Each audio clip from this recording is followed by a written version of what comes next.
Возел пијан и поминал на црвено на семафорот кај Силба. Обвинителството одреди 30 дена притвор за 20-годишниот Васил Јованов, што ја прегази студентката Фросина Кулакова од Неготин. Задволенот седнал без возачка дозвола. Пред пешачкиот премин регулиран со семафори кои за време на незгодата работеле исправно, продолжил со движење на вклучено црвено светло на семафорот и со предниот лев дел од возилото удрил во телото на пешакот жртва Фросина Кулакова, која на обележан пешачки премин попречно ја поменувала коловозната лента.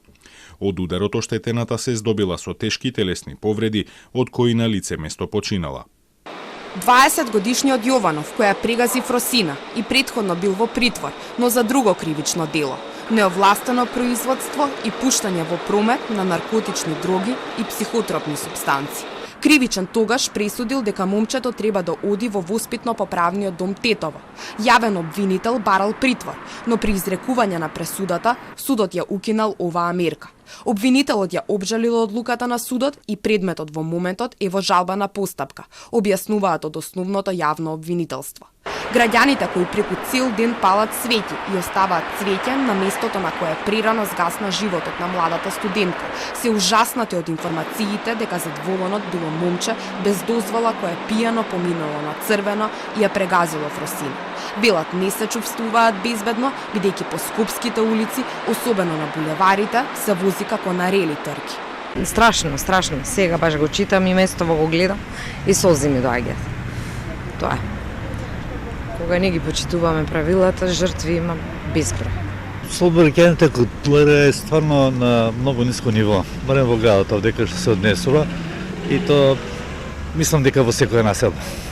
Не е само во центар, не е само во перифериите. Целокупно. Немаме никаква култура. Никогаш овдека се види колку се вози. Ај. Каде е полицијата? Неажурни. Не знам што да кажам. Ова не е прв пат овдека што загинува девојче. Пред 3 години загина исто така млада девојка од Паланка.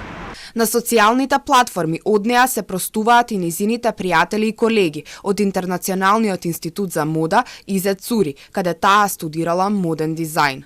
Фросина била успешна девојка која пред 7 месеци ја воодушевила јавноста со низините модели на годишната ревија на институтот, каде од познатиот мајстор Цури ги учела тајните на модниот дизајн. Пред 12 години, како 10 годишно девојче, Фросина се појави во видеоспотот за песната Божиќ за секој од нас, заедно со незината сестра Росица. По средното училиште ја почна модната академија Цури. Животот ти прекина на пешачки премин во Скопје од млад, пијан и опасен возач.